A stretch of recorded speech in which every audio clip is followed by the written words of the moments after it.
All right, week 3. So I'll try to keep this as short as possible. Basically, the plan is to overview what the heck's going on in week 3 in relationship to the other weeks. We'll talk about your assignment, which is almost identical to the previous 2 weeks. A few reminders here and there, an encouragement with your project, and that's pretty much it. So for week 3, we're focusing on the Enlightenment and the course of empire. So we know after the end of everything we studied last week, the Enlightenment is starting to kind of extend its reach into the American landscape. And this has serious far-reaching implications. So we see in this era that there is a stark mark of things like scientific reasoning, and this extends all the way in politics, in science, and even in religion.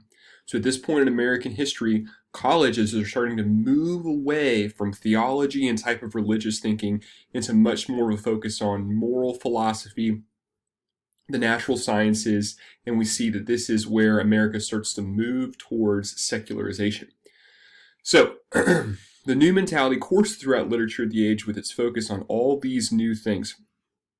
And I think it may help to compare this new type of feeling of reasoning, logic, kind of secular thinking in comparison to the previous weeks when we look at the ideas of creation and also kind of God-given attributes that people have throughout the world. It's not nearly as religious as previous weeks' writings, as the tones of those writings were.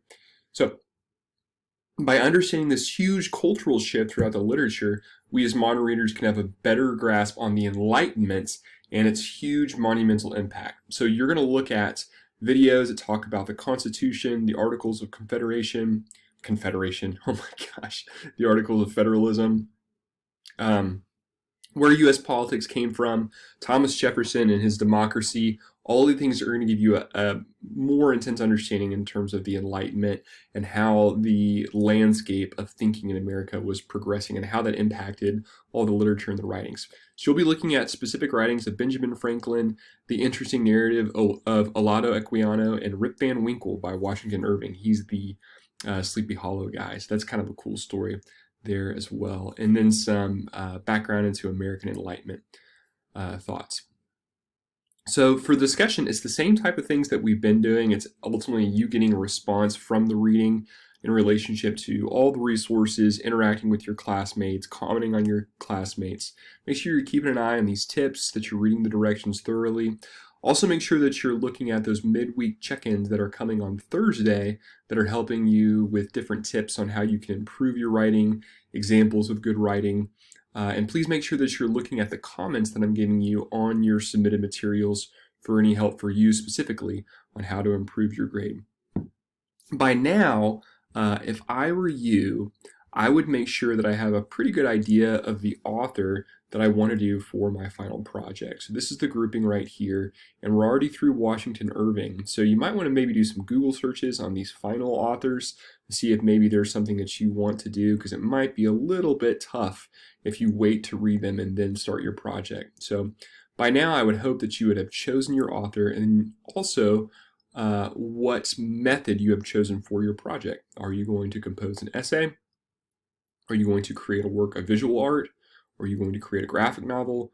Or are you going to create an Instagram account? And once again, I cannot encourage you strongly enough with this Instagram account. What you're trying to do is you're trying to connect the author to the particular literary era which they are from, right? So I had a Britlit course last term where they actually did this with a character instead of an author, and we did Harry Potter, and I had so many students that just gave me screenshots from the Harry Potter movie being like, hanging out with Ron, chilling with Dumbledore, going to class, don't like Snape, which means nothing, right? It's very difficult. You need to represent your author as a product of the literary era of which they are in. And the best way for you to do that is by using text evidence from the text that they have written, by using the research that you have garnered from the TCC databases. You got to give me some effort here. Don't just give me pictures of Ben Franklin flying a kite or sitting down. There has to be some way that you are representing him as an author from this particular literary era, specifically the Enlightenment. How is he connected to the Enlightenment? So I think a lot of people are treating that particular project as kind of a blow-off But generally the grades on that have not been as good as the other grades because there's not as much effort. So make sure that you're reading all those directions thoroughly, that you know specifically and exactly what it is I'm asking for. And if you aren't sure, make sure that you chime in on Google Hangouts for any help. Ask me. I am here to help you to make sure that you succeed as much as possible. So if you're unsure of how to do research, this link right here, the third bullet point, all those links right there, those are going to help you out. So if you explore all those resources and links and you still feel kind of at a loss, make sure you hop into Google Hangouts. I would love to help you out. We can chat face to face, we can just do audio, or we can text. Okay? So those are all the things that we have coming up this week. Once again, please let me know if you're having any troubles. For the most part, it seems like everyone's doing really well. I've had some good interactions with all of you, not all of you, a lot of you, on, what are those things called where you see me? Office hours. Okay, you are all wonderful human beings. I hope you have a great week, and I will send you another video on Thursday.